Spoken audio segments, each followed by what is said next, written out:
Hunter x Hunter. What a show. What a story. It's one of the most legendary manga to ever exist, written by one of the most legendary mangaka of all time. Only issue is, between his love for Dragon Quest and his health issues, Togashi has taken his sweet time completing the story, so I am here to offer you some reprieve. This is going to be another long video, covering everything in the manga since the anime ended. So buckle up, because Togashi's work is one of the most densely packed manga I have ever read, and this is probably going to be a challenge, but I will do my best to meet you in the middle. As always, if you like this video, like, comment, and subscribe. Also, watch till the end if you can. It'll be worth it. First off, quick backstory. Hunter x Hunter is a massive world filled with intriguing ecosystems, and in this world, you have these individuals known as hunters, who are professionally trained experts skilled in the art of a myriad of trades, from food, blacklist hunting, botany, geography, and everything in between. We follow our main character Gon Freecs as he sets out on a journey to find his father. He becomes a hunter, meets a plethora of new people along the way, fights in Heaven's Arena, goes to Greed Island, and he, along with other hunters, battle to the death against the Chimera Ant attack. At the end of the anime's run, Gon finally meets his father. They had a heartfelt conversation with each other, and that's basically where we left off. I'm going to assume you've already read Hunter x Hunter, so I didn't go into super specific detail about the setup. As you watch the video, you'll see me divide it into smaller arcs to make it easier to follow through, just in case you can't view this all in one sitting. We'll be picking things up from chapter 340, the Dark Continent arc. The Zodiac are in a meeting when Beans comes running through the door with an urgent video for all of them to watch. Turning on the monitor, they watch the king of a nation called Kakin speak before his people, telling them that he intends to wage an exploration into a place called the Dark Continent.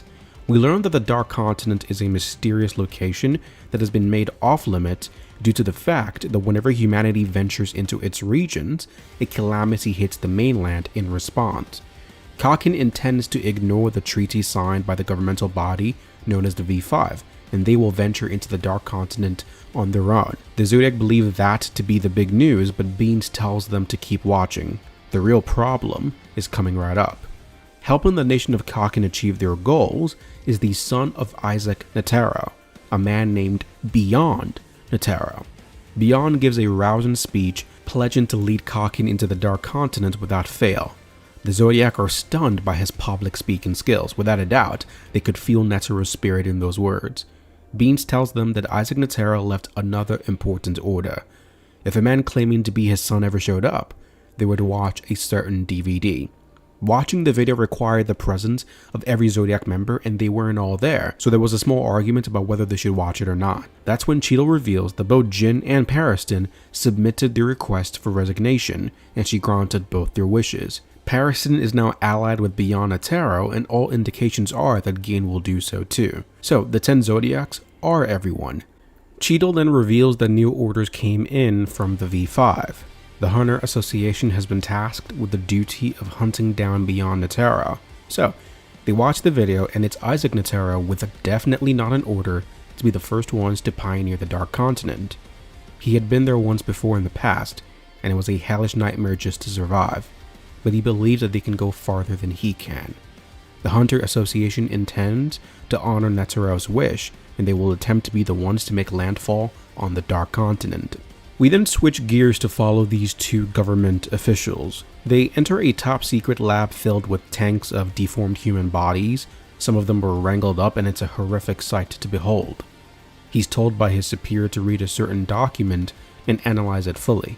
Meanwhile, the Zodiac have just finished watching Netero's tape when they are told that they have a visitor. They go out and they find that Beyond Netero himself has come in person to meet them. He willingly offers himself up to be taken captive, believing that they will not kill him. In fact, he has every belief that they will work together. Back with the government agents assigned to research the Dark Continent, we're given information on some of the dangers that lie on that side. A sphere that protects mysterious ancient ruins, the botanical weapon Bryon, the codependence of desire, a gaseous life form AI, a monster that infects its prey with a homicidal desire, the twin snake Hellbell, a trade-off between life and pleasure, a beast that keeps people as pets, Pop, endless despair disguised as hope, Zobe, the immortality disease. These are a few of the known dangers that await them on the Dark Continent. Togashi is setting the stage for an amazingly terrifying experience. Back with Beyond, he's shackled and he tells the Zodiac classified information about the Dark Continent. This is some epic stuff from Togashi, honestly. So, there's a picture of the known world of Hunter x Hunter. Looks good, you know, there is some land masses and oceans between them, all good. But then we zoom out to learn that our world exists at the center of a giant lake known as Lake Mobius. And being that it's a lake, it means it's surrounded by a landmass. We are a massively tiny speck at the heart of Lake Mobius, and the landmasses around the lake are all what is known as the Dark Continent. Mankind has never been able to make a round trip to the Dark Continent by themselves. They've always had help from these people called the Guides, a magical beast clan with the only pipeline to the continent. Mankind has tried to go to the Dark Continent 149 times, and only 5 of those trips had returning survivors, with a total of 28 people. Beyond Netero is one of such people. All the 28 survivors were Olympic-level athletes, and only 3 of them were able to return to their normal lives. That's a survival rate of 0.04. The V5 are discussing how they can legally prevent Kaken from entering the Dark Continent, and to reiterate the problem here, not only is it difficult to enter the Dark Continent and survive, but every time humanity goes there, a calamity hits the human world. So the V5 wants to keep people from just entering the Dark Continent whenever they want. They're looking for a legal way to stop them, but they don't currently have a way to do that. So, the new plan is to invite Kaken into the V5 and make it a V6, allowing them to split the profits and have a hand in being part of the legacy of those who succeeded in pioneering the Dark Continent. Hunter x Hunter and the V5 are all in agreement here. Beyond has been captured and will be kept under surveillance, but the Hunter organization will assist in the exploration of the Dark Continent. We switch over to Kaken and we learn that they have built this massive ship they called the Black Whale Mark I. It can hold 200,000 people, and they look to have 20 of these ships built in a year. On TV, there's a talk show speaking about the Dark Continent and the dangers that await. They're making the mistake of assuming that the reason they failed in the past was because they fell prey to infections, viruses, and microbes. As such, they think modern medicine will drastically improve their chances. Of course, they're wrong. It's a lot more than infections that stopped them the last time, but this is all part of Togashi's storytelling, building anticipation. We then switch to Gin Freecs, who has found his way to Beyond's headquarters. He wants to join Beyond's elite squad, and after establishing his dominance over everyone there, he stamps himself as number 2, replacing Pariston. We then catch up with Mizai Storm, one of the Zodiac. Cheadle offered Leoria one of the vacant positions now that Jin and Pariston had left, and Leora decided to vouch for one more person. Mizai Storm went to meet Kurapika. Kurapika's goons try to stop Mizai from seeing Kurapika, and we see Mizai use his Nen abilities. It's a power called Cross Gang. He immobilizes the 3 men who attack him, and all the commotion causes Kurapika to appear. He asks what Mizai Storm wants to do with him, and Mizai asks him to join them on a quest to go to the Dark Continent. Kurapika immediately refuses and asks him to leave. Mizai Storm then mentions Kurapika's goal to find the Kurta clan eyes. At that moment, Kurapika loosens his tie and warns Mizai. From this point on, choose your words wisely. He activates his scarlet eyes, and they catch Mizai by surprise. Mizai then continues and tells Kurapika that there's a dark website that harbors a lot of blacklisted items, and recently, they got wind of a video showing a large number of crimson eyes. Kurapika is aware of this and is trying to track that person down. Well, it just so happens that the Hunter Association knows who that video originates from. If Kurapika gives his okay to join the Zodiac and assists them in their journey to the Dark Continent, he will give Kurapika this information. Kurapika says yes, and Mizai reveals who it is. It's the 4th prince of Kaken, Tradnik. I don't even know if I said that right. Some time passes and Kurapika is sitting in front of the eyes he's managed to find so far, looking back on all it's cost him so far. He steels his resolve and prepares himself to undergo his toughest assignment yet. Back with Jin, he's trying to fully establish himself as the number 2 of the group, and so he offers everyone double the amount of money Beyond was paying them, and he says he'll pay them up front. Some want to, some don't, but those that want the money are paid handsomely. After that, Gin is speaking to some of the members about what he knows concerning the Dark Continent. I want to focus on the things that they can gain. We already know about the dangers that await them. So here are a few of the benefits of going to the Dark Continent. Unmanned rock, an ore that generates electricity when placed underwater. One small bead can generate 20,000 kilowatts a day. You will find that in a steep mountain range along the northeast shore of Lake Mobius, but it's deep in Papu territory. A group of 1,000 researchers went to find it and only 7 came back. Next, in a forest on the continent, there's ruins of an ancient labyrinth city where an herb that can heal any ailment grows, but the botanical weapon known as Brian protects it. Special forces were dispatched into this area, but only 2 survived. Then there's the nitro rice, which is the secret to longevity, but 99% of the people who went to get it fell prey to Hellbell. 11 returned alive. The Trinity elixir, that serves as the solution for all sorts of liquids, was guarded by the AI gas lifeform, and only 3 people returned. Isaac Netero himself went to the Dark Continents before with the Zig Zoldyck and Lynette Odobel, but the place was just too big. It was too unpredictable and too dangerous. Beyond himself took an uncharted route to the Dark Continent to try and find the alchemy plant medallion, but by going off in a different direction, they caught the worst disease. Only 6 people returned, including the hunter we now see with the Zobe disease. This is why Netero convinced the V5 of the time to restrict access to the Dark Continent. They then ask Gin how he knows all of this, and he tells them that there was this idiot man who tried to explore the entire Mobius shoreline by himself 300 years ago. This man wrote a book. It's called The Journey to the New World, East and West editions.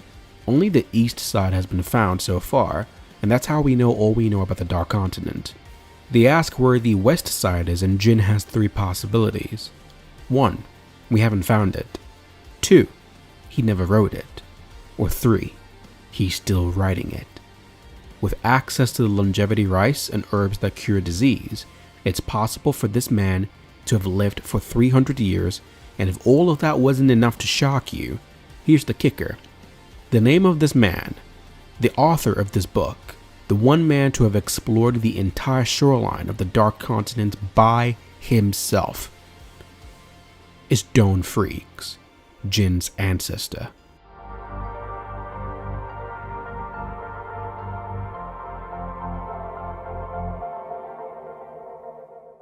Later on, Gin is called by Gon, who tells him that he doesn't have any aura. Gin tells him that he definitely felt it when they met, so he probably just can't see it. It's a byproduct of the pact Gon made when he fought Neferpitu. He tells Gon to kick back and relax a little. You were prepared to sacrifice everything and managed to get away with it. Maybe you should go back to basics and live a little. So Gon goes back to Aunt Mito and is gonna hit the books. He does not have a part to play here. We then switch focus to a hotel. There was a party and these 2 girls are escorted to the 4th Prince of Kakin's room. Time passes and it's implied that he killed them. He then asks for another 2 women, so yeah, bro's kind of screwed up in more than one way. In the meantime, Cheadle approaches Beyond with a contract that he needs to sign. The details of the contract are that he'll be surveyed and guarded 24/7. Anything he finds in the Dark Continent will belong to the V6, and no information about him will be released. Beyond signs this willingly and plans to comply. Now, only 3 things remain: qualifications, the means, and a contract. Kurapika and Leorio then join a Zodiac meeting and they're debriefed on a bunch of information concerning the Dark Continent. The current danger rank of the Chimera Ants are a B. They expect to meet foes in the Dark Continent of a B+ to an A or higher. Kurapika then interjects, stating that Beyond clearly has allies within the association. He asks how many of them are there. They ask Kurapika what his train of thought is and he explains. Beyond has been waiting on his father's death for years and making preparation for years. He turned himself in, so clearly that's part of his plan. Kurapika theorizes that he must have a trustworthy second-hand person to whom he can leave matters to, along with the necessary support and personnel. Kurapika asks if anything of interest has happened recently, and they confirm that Partisan left the Zodiac. Mizai Storm then asks to speak to Kurapika alone, and he reveals that he and Cheeto have already been handling an internal investigation because they believe that one of the Zodiac is a spy. They wonder how a spy could exist since the chairman handpicked all of them, but Isaac Netero was just the kind of man who would find it very funny to have a spy close by. He was just that kind of man. In any case, Mizai Storm asks Kurapika to keep things quiet.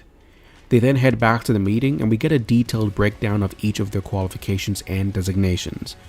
Cheeto is a disease hunter and part of the science team. Mizai is a crime hunter and part of the intelligence team. Botobai is a terrorist hunter and part of the defense team, and so on and so forth. It's almost time for the hunter exam, and this year, they've tailored the exam to allow them to pick specific individuals who can help them along the way. 1 month later, we see Jin hanging out with his new squad, teaching them some new nen techniques. It's just a way for Togashi to show you how absolutely insane Jin is as a hunter. Make a pip of aura, make it move. Make more and make them move. And then both hands, reverse the direction, change shape, change size, change speed, change direction. Everyone in this room is the absolute best of the best, handpicked by Beyond to help him do the most difficult thing in their history. And even they cannot accomplish this thing that Jin just did on a whim. That's how good he is. A month passes and Pariston comes to the team with word that all of Beyond's assassins failed the hunter exam. Whoever took their place is really skilled. Some of the hunters come back and they converse with Jin. So, a few of the returning men take issue with the new hierarchy and give Jin and Pariston 2 options. 1, Pariston leaves. 2, Jin leaves. Jin says there's a 3rd option. Pariston says there's a 4th option. Jin's 3rd option, you all leave. Pariston's 3rd option, you all die. The men then pull out weapons and claim that there's a 5th option. Both of you die. They fire at Jin and Pariston, who retreat to the basement. Once they're there, Jin decides to fight them. He sends a flurry of punches into the ground, and the punches pass through the ground and attack the men down the hall. It's Leoria's ability, but he's using it to an even greater extent than Leoria did. He says he can pretty much copy any technique used against him if it's a punch. It's just an innate talent of his. He credits Leoria for his ability. It was probably made for highly invasive surgeries like detecting tumors. Jin places his hands on the wall and feels where their opponents are on the other side. He then sends Nen through the walls and he knocks all of them out. He then reveals that he's been aware that the men are putting on an act for Pariston, who wanted to see Jin's Nen ability. He saw right through the plan, and Pariston's hatred for Jin continues to burn. Jin manages to convince the rest of the team to see him as their number 2 after sorting out their monetary concerns. Some of them didn't like that he'd involved money into their otherwise trust-based relationships. Jin works out the kinks there, and everything is a-okay. Back with Kurapika, he's been using his Emperor time to test out if any of the members of the association are allied with Beyond. That's how he eliminated all of Beyond's assassins from the Hunter exams. We then switch to the 4th Prince of Kakin. He's seated in his room when he receives a call from his big brother Benjamin. Now, Benjamin is seated strangling a lion with his bare hands. He tells the 4th Prince that their father has agreed to the deal. The lone survivor of this voyage will be the next king. This pleases both of them, as they both want to destroy all the other princes. As he talks to his brother, there's someone scrubbing or painting the back of a woman, and it looks like there's a tattoo on her back, like that of a spider. Something to remember. He receives a call on the different phone from a woman named Theta, who we are led to believe is his bodyguard. Each prince is allowed to have 15 bodyguards, but they have to pass the hunter examination first. We learn that Benjamin, the 1st prince, didn't send any of his guards in because he felt that his boys were too good to be examined by other organizations. The groundwork continues to be laid for the succession war that is to come. Back with Kurapika, he and Mizai are talking about the possibility of there being a traitor in their ranks, and Mizai mentions that the one thing that has him especially worried is the ease and speed at which Pariston left. He must have left so easily because he knew that there was already someone left behind who would continue to be his spy. Kurapika then offers his help in testing the Zodiac to find the traitor. So, Mizai goes into a room where the Zodiac are, and Kurapika is in another room watching on a monitor. He tells the Zodiac that there might be a mole among them, so they should all reveal their nen abilities. Mizai reveals his ability to start.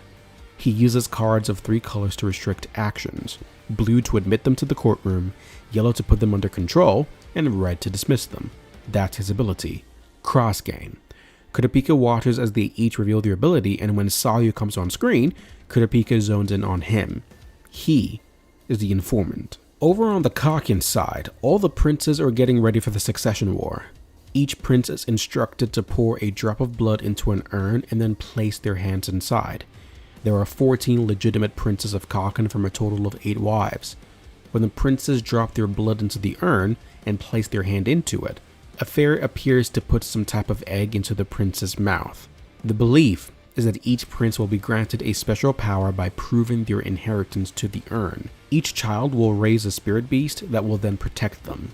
The spirit beast takes off to its vessel, and here we see the king of Kakin's spirit beast. It's an ugly, deranged creature of the highest proportions. We go back to the Hunter x Hunter headquarters, and Mizai is speaking to Beyond, asking him about the informant. We learn that Beyond has no information or knowledge of any informant and doesn't even care. All of his focus is on getting to the Dark Continent. For better or for worse, Beyond is all about exploration. He doesn't sweat the other details. Kurapika confirms that he's telling the truth, which means Pariston is probably the one behind Sayu being an informant. By the way, Sayu's ability is called the 3 monkeys: see no evil, hear no evil, and speak no evil.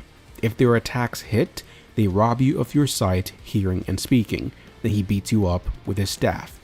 Kurapika plans to hold the information about knowing the informant until they arrive on the continent. They plan to wait until Sayu tries to bail Beyond out, and that's when they'll catch him. They're about to pivot to other matters when they hear that the Kakin princes are hiring bodyguards to guard them. This is an issue because they just went through all the trouble of weeding out and rejecting hunters allied with Pariston and Beyond. Kurapika wants to utilize this opportunity, so he reaches out to his hunter friend and asks them to infiltrate a prince's security detail. Izunami, Kurapika's Nen teacher, Hanzo, a colleague, Basho from the Noshade family, Melody from the family, and Biscuit. Kurapika then analyzes the different princes who are in the running. He thinks his best option to get him reasonably close to the prince with his clan's eyes is Hulkenberg, so he submits the application. After that, he goes to the meeting spot, but instead of meeting Hulkenberg, he meets the 14th prince, Wobble. The woman with Wobble is named Oito, and she reveals that they set up the job application to look like it came from Hulkenberg so they could attract a very good hunter. She tells Kurapika about the succession war that is to come and wants Kurapika to protect her and her son. Kurapika says he'll do it if they agree to his terms, and the queen agrees, offering Kurapika her daughter to hold. Looking at the innocent baby, Kurapika becomes motivated to do what needs to be done. His hunter allies all get with princes of their own, and the stage, while not completely set, continues to push towards the pivotal trip. That will end the Dark Continent preparation mini-arc.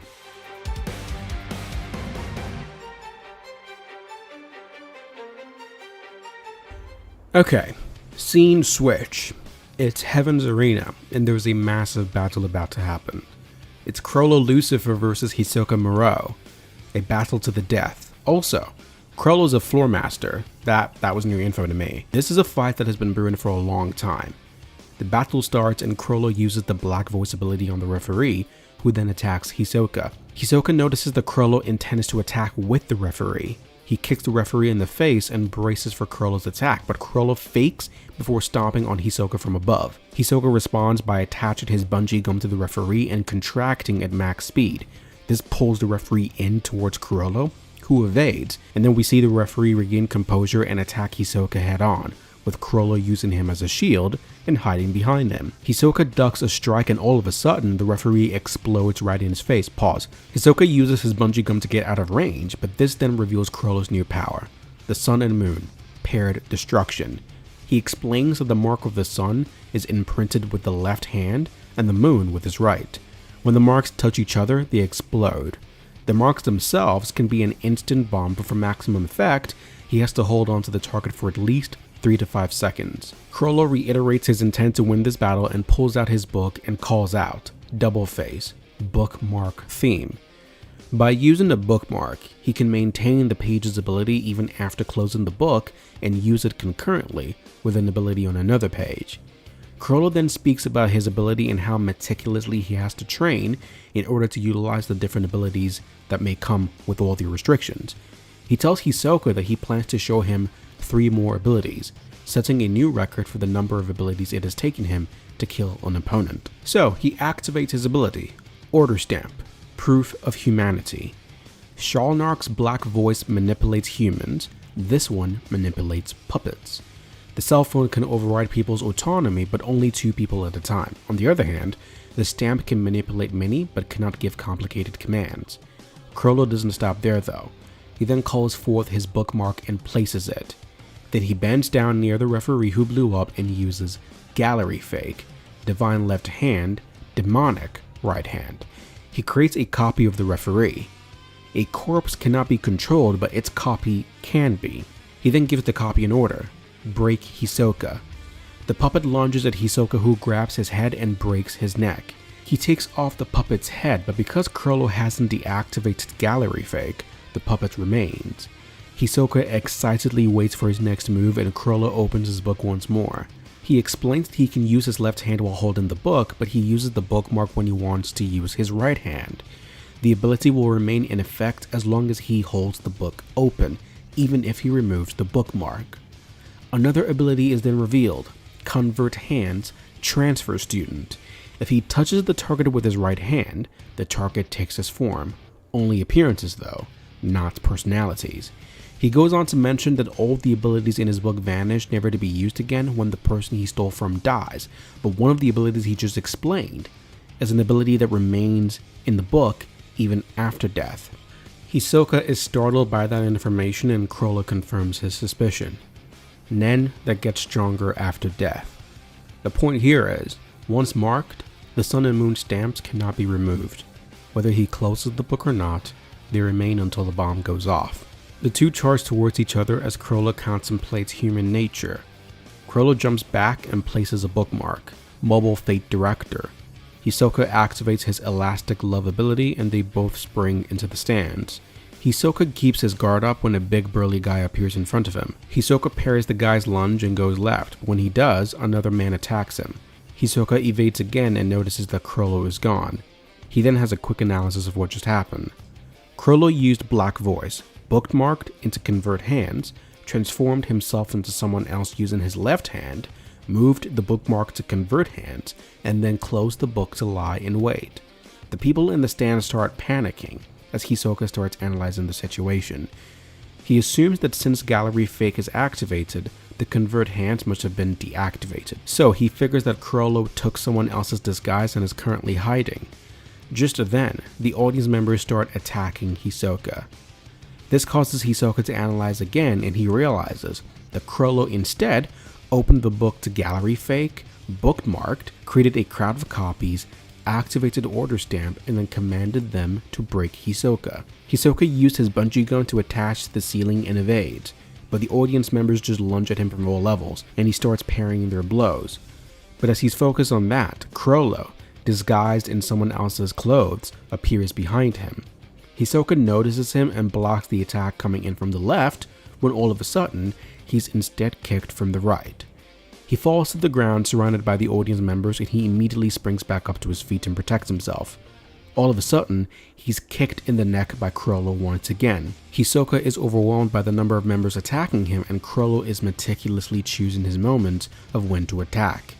Chrollo appears above Hisoka, intending to stomp him, when Hisoka activates Bungee Gum, attaches to the head of one of the members, and swings at Chrollo, but Chrollo stomps on him. Hisoka takes the critical hit, but in that moment, he swung the head he grabbed with his bungee gum and smacked Chrollo in the head. Hisoka then starts taking the heads of his attackers, but he leaves one.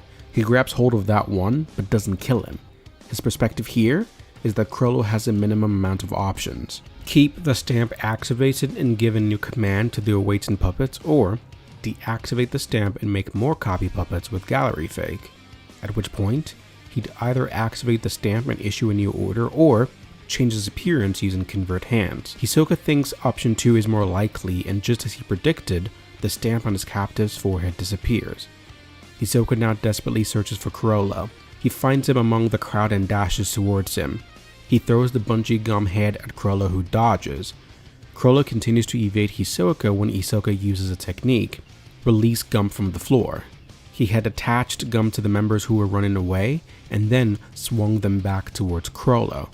They hit dead on and Hisoka attacks once again. He seemingly missed when it's revealed that he instead used his other hand to attach a gum to Chrollo's leg.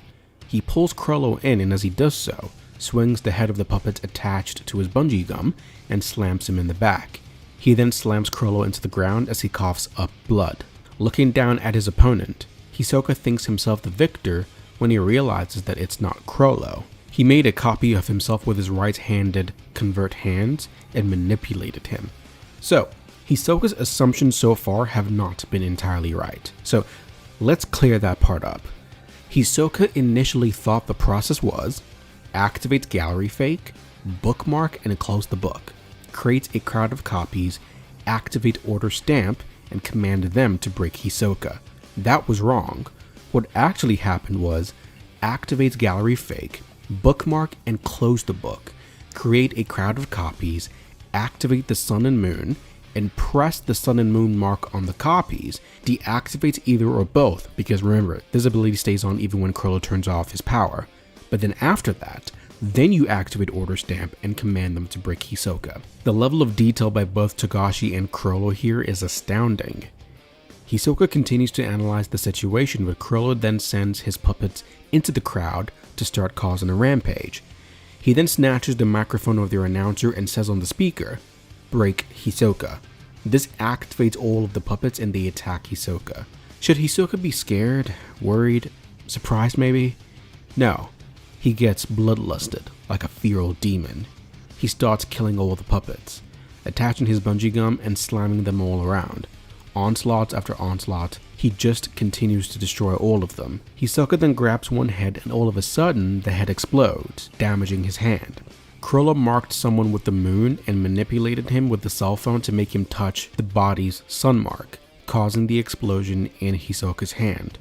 This doesn't stop Hisoka, however. He starts using the nen in his legs to evade his attackers and latch onto the sides of the building. The attack continues and Hisoka did not relent, evading and killing as many as he could. The order Chrollo gave his puppets now is to go to the second floor, find Hisoka. When you do, self-destruct right next to him. A bunch of them arrive next to Hisoka, clasp their hands together and they explode. Hisoka is blown through midair, and as he soars, he realizes that if he falls to the ground, the puppets get him. If he's propelled to the other side, the puppet bombs are waiting. He then decides to extend the gum to the ceiling using his legs, but the moment he does so, his leg is blown off. Fine then, Hisoka decides to use his other leg, but a body is thrown at him. He looks and he sees Chrollo throwing bodies at him. Hisoka tries to get to the ceiling, but Chrollo sends enough bodies at him that he's pushed to the other side where the puppet bombs are waiting. With his final moments, Hisoka curls up into a ball, falls into the crowd, and there's a massive explosion. In the aftermath, Hisoka's body is retrieved by the troupe and he's charred from head to toe. They turn to leave when Machi decides to stay. Hisoka had paid her in advance to stitch him up after the fight. She begins to do her work when aura starts leaking out of Hisoka. She's reminded of Nen that intensifies after death, and before her very eyes, Hisoka's heart starts to pump. This sends us into flashback. You see, before he was caught in the blast, he gave an order to his Nen. Spring to life after my death. Pump my heart, my lungs, stroke me all over to revive me. Hisoka then wakes up, coughs blood, and he's kind of amused by it all. Machi intends to stitch him up when he says no. He uses gum to stop the bleeding, take the parts blown off in the blast, and uses texture surprise to recreate the missing flesh. For his left hand, a rubber prosthesis. He then covers it with texture surprise. Same with his right leg and boom. All healed. He then tells Machi that he's decided to pick his battles. She doesn't care and turns to exit when he bends down and whispers in her ear, "Not with the spiders."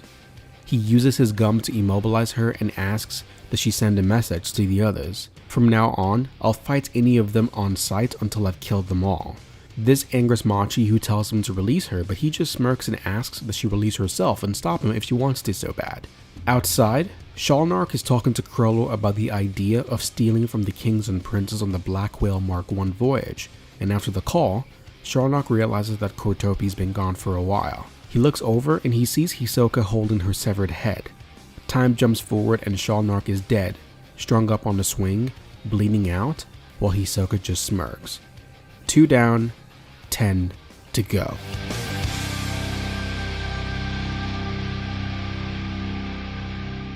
Okay, so with Hisoka versus Chrollo in the rearview mirror, it's time to look forward into the future.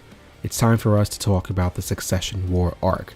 I've divided this into 3 acts. Now, it's not over because Takashi's not done writing it, but for the section that is written, I'm going to divide it into 3 parts to make it more malleable to you, the viewers. So let's start from here. An undisclosed amount of time has passed, and the nation of Kaken is excited because it's the day before the voyage officially begins. They showcase all the important figures like the king, the princess, and a few others. The princes are all aware of what this voyage means for each of them. Very soon, a bloodbath will ensue and they are all prepared for what is to come. We get a full breakdown of the order within the Black Whale Mark I. There are going to be 5 tiers. Tier 1 is for the royal family, politicians, and industry dignitaries.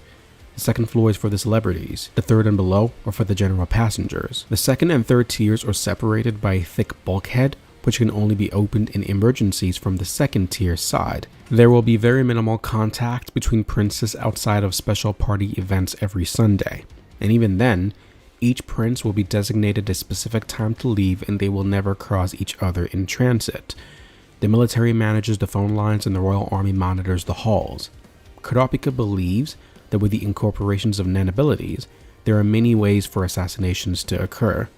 Kurapika believes that the first move right now is to find a way to analyze the abilities of their opponent. He's called by Mizai Storm, who tells him that over on the 3rd and 4th tiers, they're dealing with higher than anticipated crime levels. This is going to be an extremely difficult trip for almost all of the parties involved. The queen is a bit shaken by the stakes of it all, so Kurapika tells her to rest for now. They go to grab the prince's crib, and Kurapika is making a call when he suddenly feels a presence and turns. We're not shown what that was, and Kurapika doesn't tell them about what he sensed. In any case, the Black Whale Mark I sets off officially and they're on their way. The trip will take 2 months and everyone is excited at the prospect of the adventure that awaits them. In 3 weeks, they will exit humanity's normal navigation and fishing waters. They will then refuel and perform a final check before embarking into truly unmarked territory. There's a ton of movement on every level here. Everyone is already gathering as much information as they can and establishing the plans they will each take in order to attain their individual goals. Kurapika unfortunately already has things to worry about. One of the men named Woody was found in the bathroom, drained of blood. Kurapika takes off his clothes and we can see that he was bitten by something all over. Kurapika asks if any of them can use Nen and none of them step forward. The army then retrieves the body and Kurapika, after listening to them explain themselves, comes to an understanding that they have no idea about the Succession War. There's a royal family dinner happen concurrently and we get to see the varying exit time implemented in real time. Each prince/queen is asked to leave and only then can they exit to their room. 2 princes are not allowed to exit at the same time. Here, we see Lady Kacho walk with her younger sister, and the important takeaway here, and Melody confirms this, is that Kacho seems to be pretending to be a bratty kid who complains about everything. Meanwhile, Kurapika is unraveling because he just found another cohort of their guards drained of all their blood once again. This pisses him off and he activates his Nen and draws his gun. He tells Queen Orito to get behind him and he points his finger at all the guards. He tells them the truth about the Succession War and warns them, "I'm gonna ask you some questions. If you lie, the chain will move, and if it moves, I will shoot." One guard demands proof that what he's saying about his chain is real and Kurapika tells him, "Try me." He starts asking questions and one guy reveals that he knew, and then another joins him. Kurapika asks them if they're on Prince Woble's side and they claim that they are not allies. This angers Queen Orito, who orders Kurapika to shoot them, but he asks her to show some restraint. We learn that Prince Wobble had 7 guards assigned by the royal household. That is the number of queens besides Queen Orito. The queens are using the guards as informants to find out if the lower queens and princes are plotting a rebellion. The number of guards increases whenever a wife is added, but a lower queen is not allowed to spy on a higher queen or prince. In other words, An older queen, and by older we mean one who was a wife earlier, not necessarily age. An older queen can assign a bodyguard to a queen who is newer than her, and the newer can do that for an even newer queen. So Oito, being the newest queen, had bodyguards assigned to her from all the other queens, which brings us to the situation right here. Even though there is a succession war, the law still prevails. If you flat out murder someone and are caught, you will be thrown into prison. So these men weren't ordered to kill Queen Oito or Prince Wolbo. It's possible that Prince Wolbo's Nen Beast is the culprit behind the deaths, but we can't know for sure. So, Kurapika asks Queen Oito to calm herself. The more anxious she is, the more agitated the Nen Beast becomes in preserving the life of its host. Kurapika then notices a blackish creature on the side of one of the guards' heads and asks the others if they can see it. All of a sudden, a teddy bear with sharp teeth and a dragon-looking creature pops through the walls. The bear asks, "Do you got a minute?" The guard answers, "No, I don't." Then, up on the ceiling, even more strange creatures start to appear. It's an extremely trippy sight. Kurapika then grabs the phone and speaks to all the channels, asking them if they've seen anything suspicious. Melody says her side is clear. Biscuit says her area is now clear, and Kurapika comes to understand that the princes themselves are not aware of the abilities they gained in the ceremony. They're going to kill each other without being aware.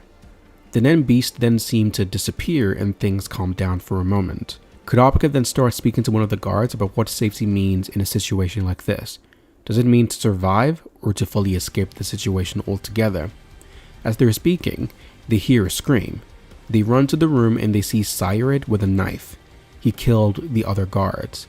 When he's asked why, he says, "I was free, so it asked me to do it." The guards pull out their guns, but Kurapika tells them to stand down. He wants Cyril alive. Cyril attacks and Kurapika wraps his chain around his arm and immobilizes him. He then asks the other guard what Cyril's ability is. He first refuses, but Kurapika convinces him to. Cyril is an emitter, but his ability is more like a manipulator. He sends out a Nen ball to capture an insect and control it. Kurapika deems it useful and then uses his index finger. A needle pops out. We then get a quick flashback to Kurapika and his teacher. He was going to have each finger hold a different ability, but his teacher advised him to keep one empty. He didn't want Kurapika to become self-reliant, so the index finger's ability is called the Steel Chain. The needle stabs Cyril and Kurapika takes his Nen ability, even if only temporary. Taking his power puts Cyril into a state of Zetsu. As Kurapika watches Cyril, a small rodent-like creature exits from his ear and tries to run away. Kurapika activates Emperor Time, loads the taken ability, and tries to control the Nen creature, but we learn that Cyril's ability can only control small live animals. It does not work on Nen conjured creatures. The dolphin creature that Kurapika summoned then tells him that he will need to find a small animal target. Emperor Time will be forced to continue until the ability is activated and he is dismissed. The Kakin army then come in to retrieve Cyril for questioning, but before he goes, he tells Kurapika that he can only control a creature of hamster size or smaller. He also warns him that you only get one chance to capture a creature, and with that he leaves with the guards. For the record, just for your viewing pleasure, all of the stuff that just happened occurred in 2 hours. It's only been 2 hours and Kurapika's team has gone from 11 guards to 2. Back at the dinner, it's Hulkenberg's time to retire, but before he does so, he tells his father that he wishes to withdraw from the succession battle. He says he participated in the ceremony to save face, but he doesn't desire a bloodied throne. And standing above him is his Nen Beast, and his Nen creature is not a chump, bro, it is a beast. Back at the dinner once again, the fourth prince is approached by another prince to try to form an alliance. He believed the first prince to be arrogant, the second to be greedy, the third indulgent.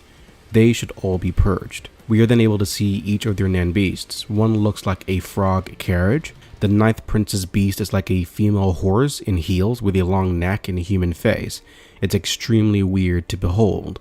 The king of Kakin can see their beasts, and he reveals that the guardian spirit beasts are governed by instinctual rules.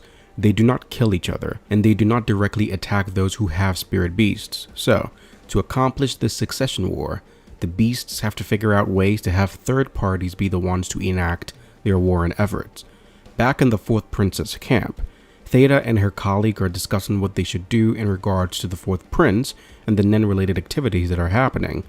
Theta knows that he's a very evil man, and a man like that with access to Nen could spell trouble. Her colleague then advises her that the best course of action isn't to prevent him from learning Nen, but rather to control how much Nen he ends up learning. As Theta is thinking to herself, her colleague just says, "Don't look at it." She looks forward and she's shocked. We check in and it seems that the princes are being informed by the guards about their garden spirit beasts along with the rules associated with it. They all react in their own unique ways. Togashi went deep into his character design bag and really crafted cool and honestly demented looking spirit beasts here.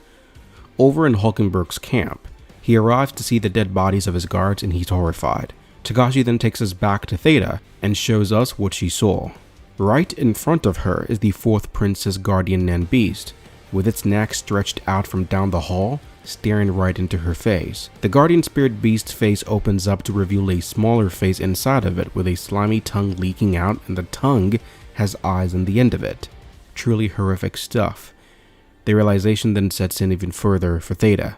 This man should never acquire Nen, and not only that, she is the only one who can accomplish this task of limiting his Nen knowledge.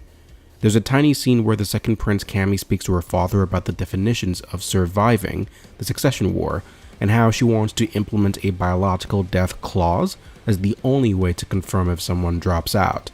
This conversation is interrupted by first Prince Benjamin, who quickly establishes the disdain he has for his sister. Cammy refers to herself in third person and seems to hate everything that is not her or in her control.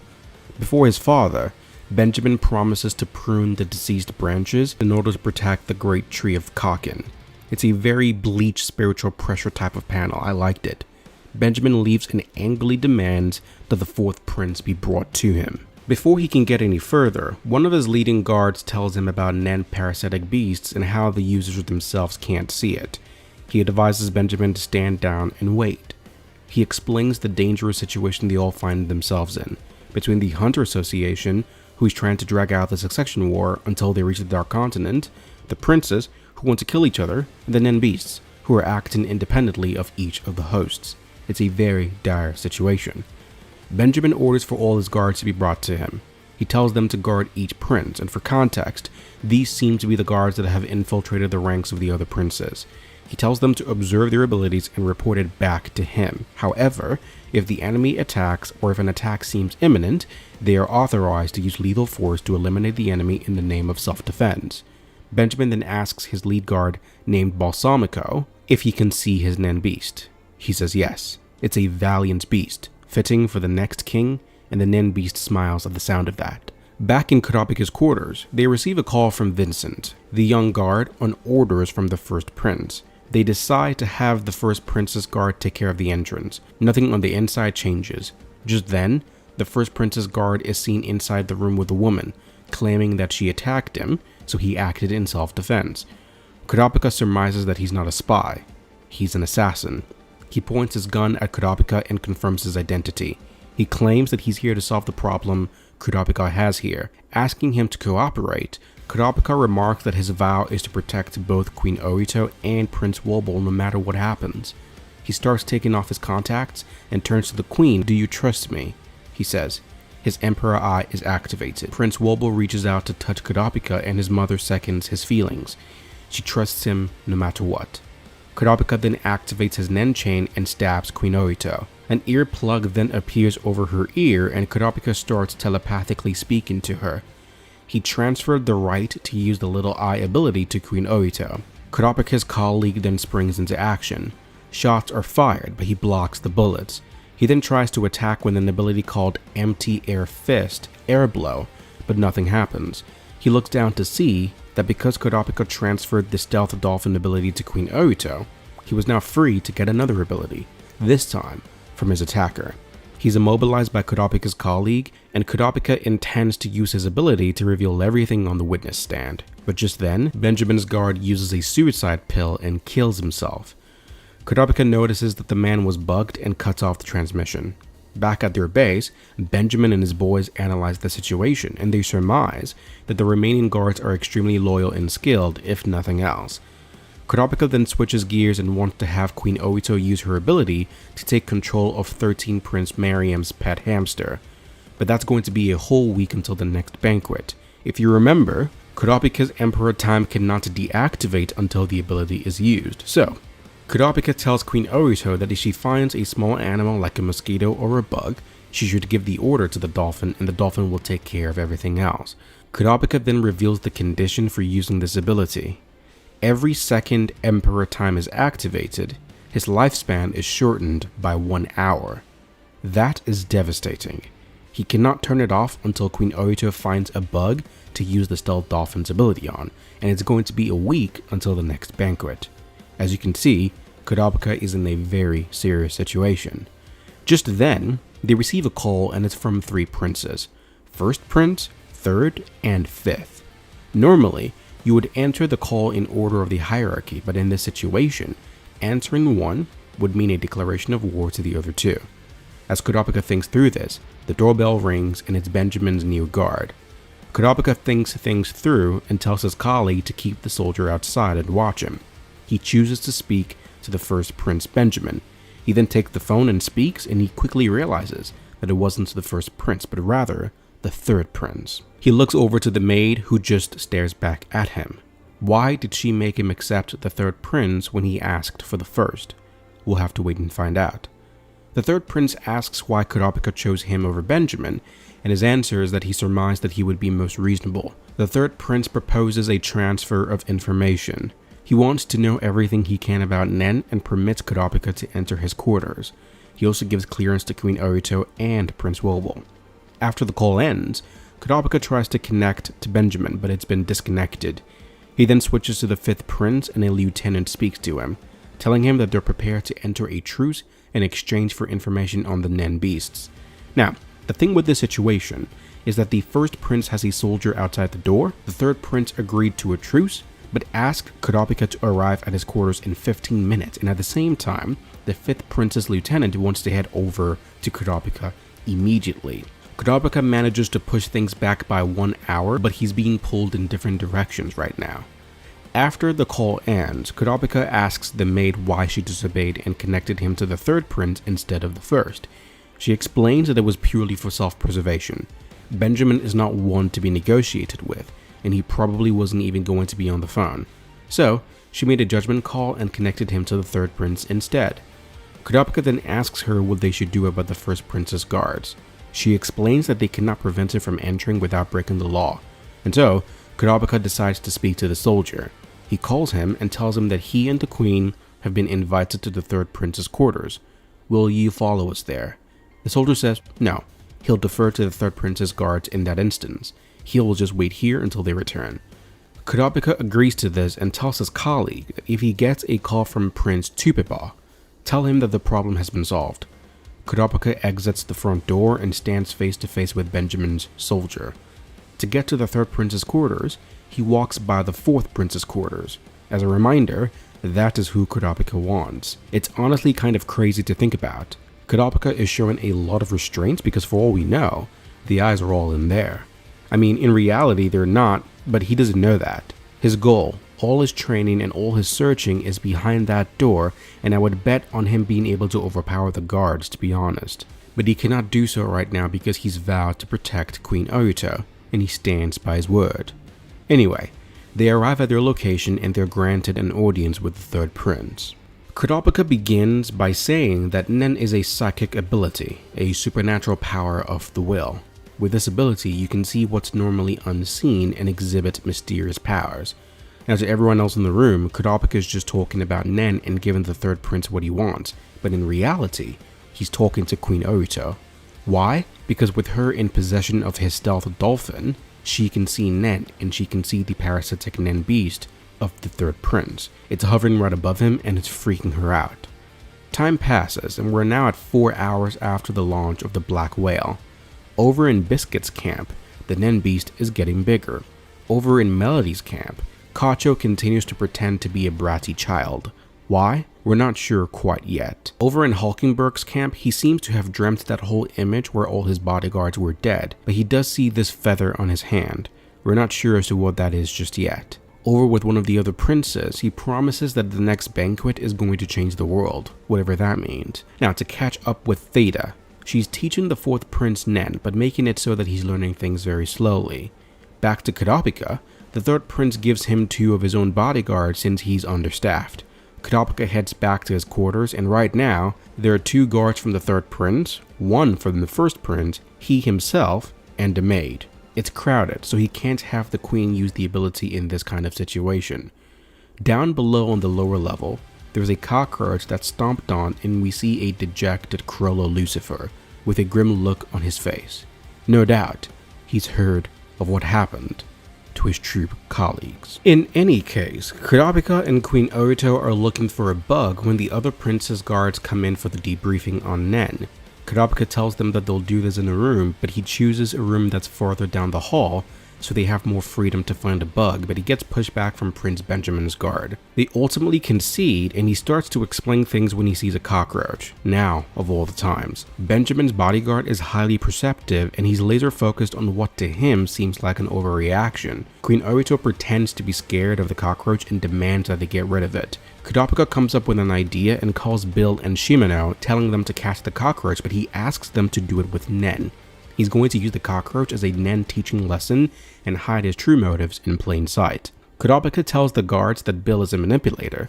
He's not, but he catches on quickly. Only Kurapika and Queen Orito can see the stealth dolphin, so he's going to act like he's doing it, but in reality, it will be Queen Orito. He pretends to fire his aura, and the stealth dolphin fires, and boom, it hits the cockroach.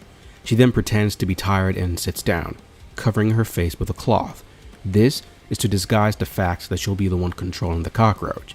They then call out a few maneuvers and watch as the cockroach performs the movement, all while thinking that it's Bill doing it. Kurapika then reveals that in 2 weeks, you can learn the basics of Nen and he'd be willing to teach everyone, but only under the condition that all the princes are notified and allowed to participate if they want to. This is so that Kurapika can maintain somewhat of a stalemate. If all the guards know the same level of Nen, the stalemates will continue, which is what the Hunter Association wants. They want to prolong the succession war as long as possible, and if they can, prolong it until they hit the Dark Continent. Queen Orito uses the cockroach and finds the 13 Princess Nen beast. It's this dragon-like creature. She writes down a bunch of information regarding them. After that, she heads to the 12th prince's bedroom where she sees a guard strangling someone. She panics and tries to help, but Kurapika stops her. Given the situation, they can't reveal their abilities and how they know what they know. She insists, and the guards decide to go and check on the prince. When they do, they find that she was indeed being strangled. She is, in fact, dead. Bill asks Kurapika why the Nen Beast didn't protect her, and they theorize that this is probably because the Nen Beast is parasitic. So, if the host runs out of aura, the Nen Beast becomes neutralized.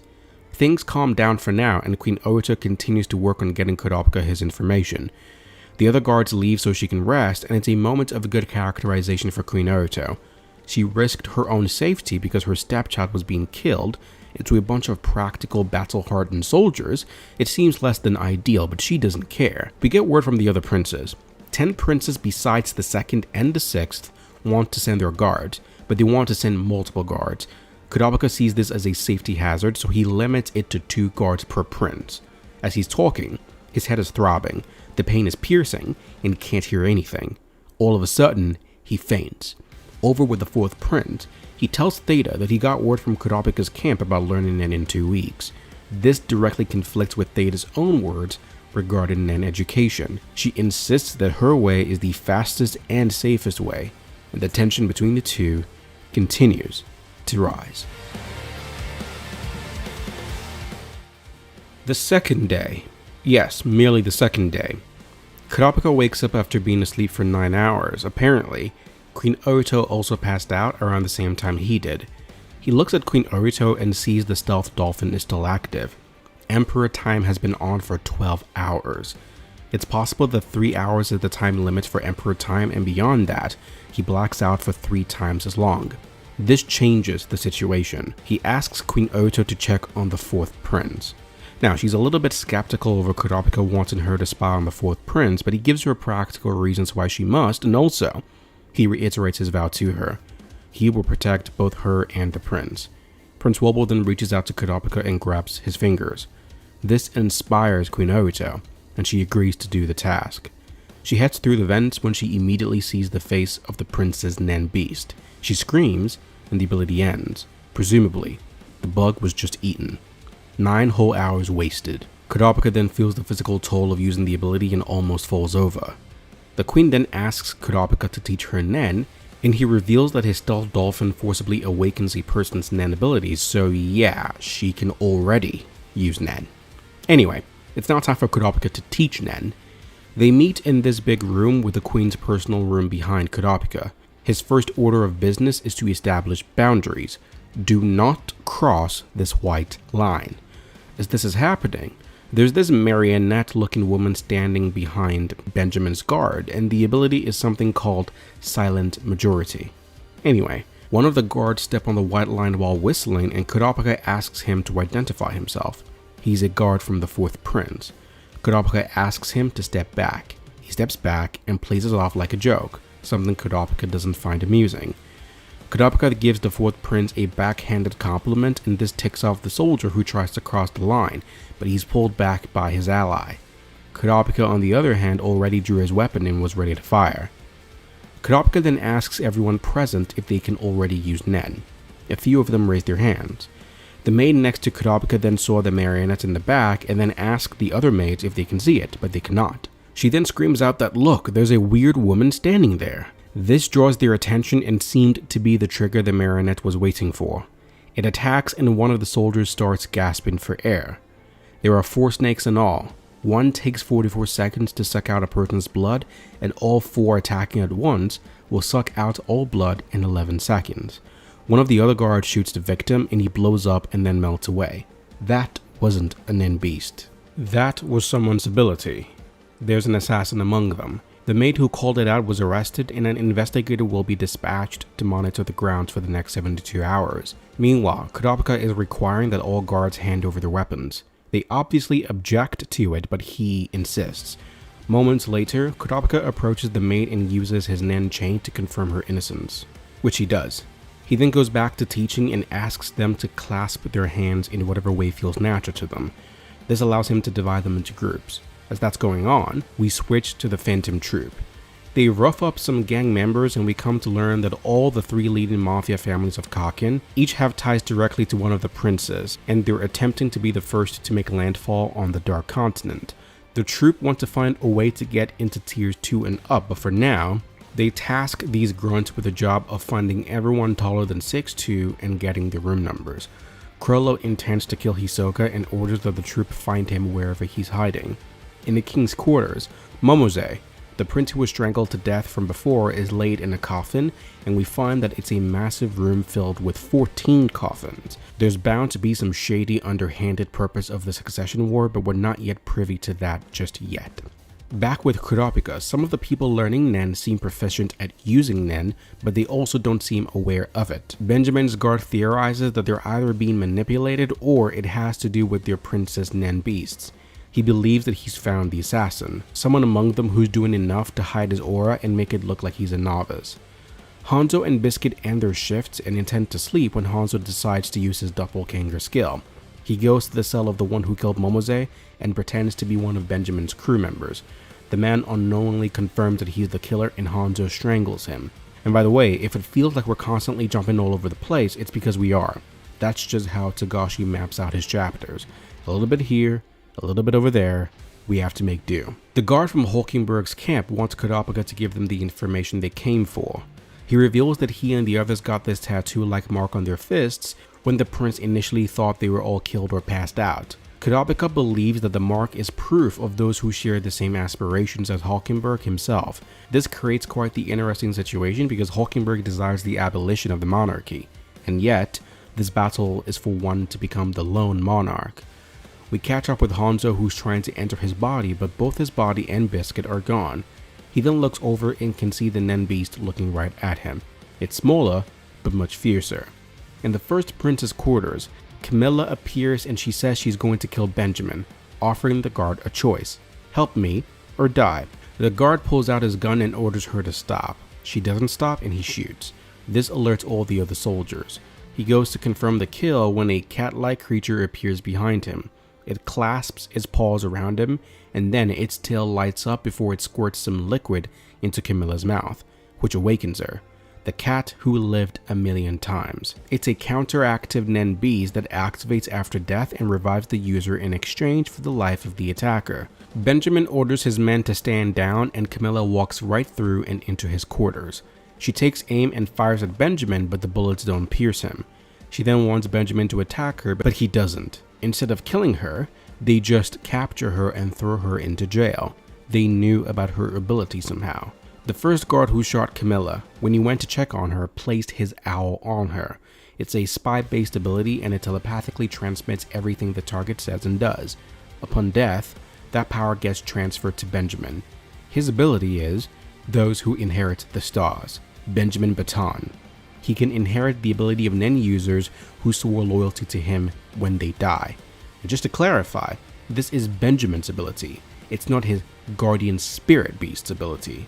As these events unfold, Hanzo is trying to find where Prince Momose disappeared to along with his body and Biscuit. To help, he contacts Kurapika, who assists him in convincing the guards that they are currently under the influence of someone's Nen ability. Time passes on, and Princess Fugetsu is lying in bed, and presumably she misses her sister. Just then, a door opens in front of her. She recognizes it as a magic worm, a playground that she and Kacho played with when they were younger. She goes through it and comes out in Kacho's room through the bed. This startles Kacho for a second, something Melody picked up on immediately, but she plays it off as she's happy to see her sister.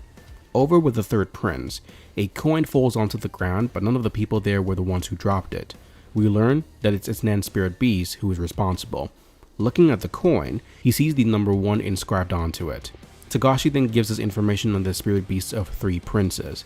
Second Prince Camilla, spirit beast manipulator, coercive, controls someone who fulfills its conditions at will. Fifth Prince Tupeba, spirit beast transmuter, that requires a research partner for activation. The beast can control a variety of drugs within its body. And finally, 7th Prince Lazarus. His spirit beast is a conjurer, pseudo-coercive manipulative ability. Sets a trap by conjuring whatever the target desires as bait and activates it once the target falls for it. Over with Hulkenberg, he and his guards want to give a moment of silence for the death of Prince Momose, but as they resonate in their feelings of sadness for her, their aura activates. 9th Prince Hulkenberg's guardian spirit beast is an enhancer symbiotic type. The greater the number of those with the mark of the feather who gather under the prince, the higher their potential. When the group unifies and activates its ability, it reaches the highest level among Nen abilities. The soldier sent to spy on Hulkenberg believes that Benjamin must have felt that. He intends to kill him once the aura weakens, but he doesn't think he can win. Hulkenberg, on the other hand, is fed up with the bloodshed and wishes to go speak with the king. Switching gears, we catch up with Biscuit and the others who seem to have been transported to a different space. One of the guards left the room and tries to come back in, but his arm just disappeared, and then his whole body. It looks like the others disappeared into thin air, but at the same time, Biscuit and the others can still see him. It's very odd. In Kurapika's camp, there's been another victim drained of all his blood, just like the last time. Meanwhile, Camilla has escaped from jail, but Benjamin isn't too bothered since she's tagged with the owl surveillance ability. We catch up with Theta and the 4th prince. He essentially wants to do the water divination ritual, but Theta is trying to prolong that. In the meantime, his spirit beast continues to try to intimidate her, scratching her cheek with her teeth. She ultimately can't hold him back any longer and has him perform the ritual. When he does, the sight is truly horrific. His Nen is bumbling with filth. It's dark, sinister, and truly disgusting. Tagashi continues to slowly build him up as a massive threat for Kurapika. The next chapter begins with a very serious characterization for Kacho. She insists on acting like a brat, being mean to guards and aides so that in the event that they have to choose between her and her sister, they're certain to pick her sister. The odd thing here, though, is that her spirit beast has not been seen. Not even once. Over on the lower levels, there is a meeting involving the Phantom Troupe. Added into this meeting is Illumi Zoldyck, one who has been commissioned by Hisoka to hunt him down in addition to the spiders. As the troupe are talking, they are approached by these men who claim to be able to help them with their search. The men choose to help the troupe look for Hisoka in exchange for them not causing trouble for them. Chrollo then gives his troop an order: bring me Hisoka's head. With that, they all split into smaller groups and go on their way. We then get introduced to the 3 heads of the mafia families now involved with the spiders. There's the Shi-Yu boss, Oniro Longbow, the Char boss, Broco Lee, and finally, the Hailey boss, Morena Prudo. Her benefactor is the 4th prince, Seraidnik, which guarantees that she's probably demented and twisted. She's in an undisclosed location in front of a bunch of people, claiming that as she promised, she will bestow an ability upon each of them. And they come up to her one by one and she kisses them and bestows unto them a power. This ability name is called Contagion. Through the saliva of member 0, the affected individuals multiply up to a maximum of 23. Members level up as they kill, increasing their total aura and power. Upon reaching level 20, their own abilities emerge. At level 100, the individual becomes a new member 0 and they can form their own community of infected. Morena tells them that if they kill a prince, their level will increase by 50. Now, Morena has 2 scars on her face. We learn that the scars signify the illegitimate children of the king who cannot become rightful rulers. At birth, their faces are slashed with a double blade and their existence is permitted on the condition that they forever remain in the shadows. Morena intends to destroy this dung heap of a world, and she wants to try a little more. Back to the Phantom Troupe. Nobunaga, Finks, and Phaeton are telling someone when he disappears from his inn. They turn around to go back to where they came from and they found a dead body. Something shifty is going on. Above them, someone seems to open a portal in the air and looks to be spying on them. They circle back to where they came from and someone killed all the men they walked by a little while back. They conclude that someone is trying to mess with them. Following the trail of blood left behind, they reach the end of a hallway. As they try to figure out their next move, one of the mafia boss's aides arrives and questions them. They want to know if the troupe attacked the warehouse guards. Around the same time, Franklin of the Phantom Troupe is approached by another mafia member and questioned about the killings.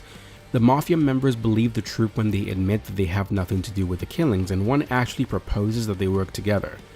Over with Mizai Storm, he's trying to gain some measure of control over the intense killings that's happening on the ship. If they don't manage to control these deaths, it could spiral into a massive riot that will end with their demise. Back with the troupe, the mafia members let them inside and there's a door in the corner that Nobunaga seems interested in. The mafia members tells him that he'll be willing to show Nobunaga what's hidden inside. Nobunaga in turn says that he wants to know, but he won't do it for free. He'll exchange it for the killer's head. There is a sudden emergency alarm that triggers a military search across the lower levels. The soldiers approach Illumi and ask for his ID. He complies and it's revealed that he's a VVIP ticket holder but is all the way down here for what he calls business. He's questioned further when Mizai Storm steps in. He confirms from Illumi that the spiders are in fact on the ship and Mizai is in a bit of a pickle. Does he or does he not tell Kurapika that the spiders are on board the ship? That's the key question. Just then, one of the aides runs up to Mizai and gives him information regarding one individual found without an ID. He quickly leaves to investigate. He goes and he finds Prince Fugetsu, a long way from where she should be. He tries to get her to comply and give him information, but she insists that she will only speak to Kacho. This causes Mizai to contact Melody for assistance. We're then given the details regarding Fugetsu's ability. She creates the outgoing door, and once she's at that destination, the return door appears, but only Kacho can open it. As long as we close the door, we can use the return door to go somewhere else. Over in the 8th Prince's quarters, one of Benjamin's boys wants to take him out and uses an ability called Predator. A nasty creature then shows up. The Predator beast then launches at the prince and devours his spirit beast. With that, his mission is complete. Around the same time, Hulkenberg manages to make his way to the king's quarters and points his gun at his father, asking for him to put an end to the bloodshed. He gives the king an ultimatum: suspend the succession battle or he'll shoot. His father refuses to call up the succession war, and he beckons Hulkenberg to take action and to drop his hypocrisy. Hulkenberg shoots, but the bullet stops before it hits him. Realizing that all of his actions so far was predicted, he turns the bullet onto himself and shoots, but his Nen beast catches the bullet before it penetrates his skull. His father then bestows onto him some important words. What must survive is the country. The people's lives always come first. The question is who pulls the lever. You cannot be king without bearing the cross, and you cannot change the country without being king. So tell me you don't need a king after you become one.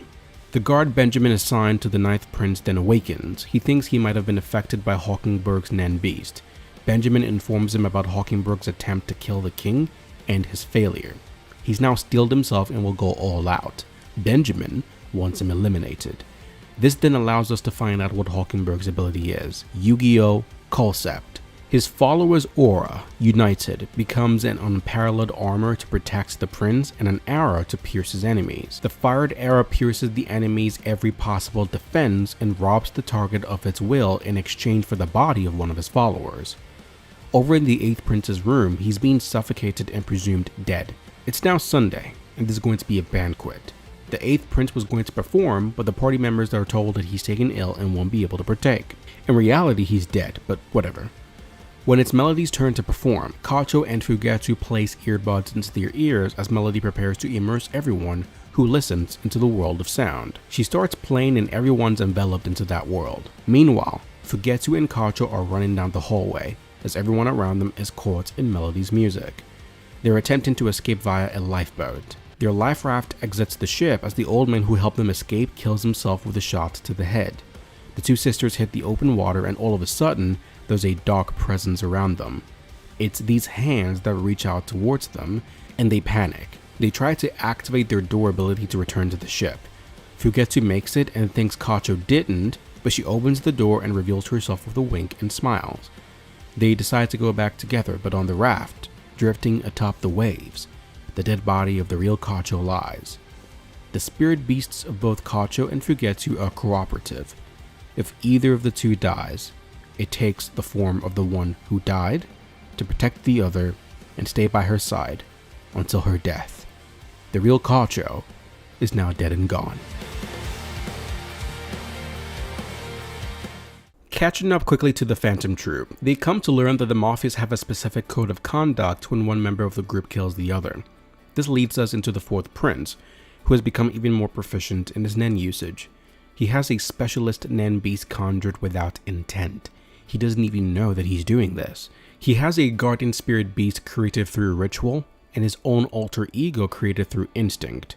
It's got the numbers 666 written on it. Theta now wants to teach the prince Zetsu. She claims that to master Zetsu is to master Nen, and of course, the Nen beast is not trusting of her at all, staring a hole right through her body. Okay, so he starts entering Zetsu, and the Nen beast begins to fade until it completely disappears. She then fires a Nen aura dart at the prince. It smacks him in the head and he doesn't move. Then, there's a panel where he opens his eyes, looks at her, and lightly smiles. He then closes his eyes again. Remember that. Theta then draws her gun, and this is happening around the time Melody is about to perform her musical piece. So, Theta fires her gun right through his head and he falls down on the ground.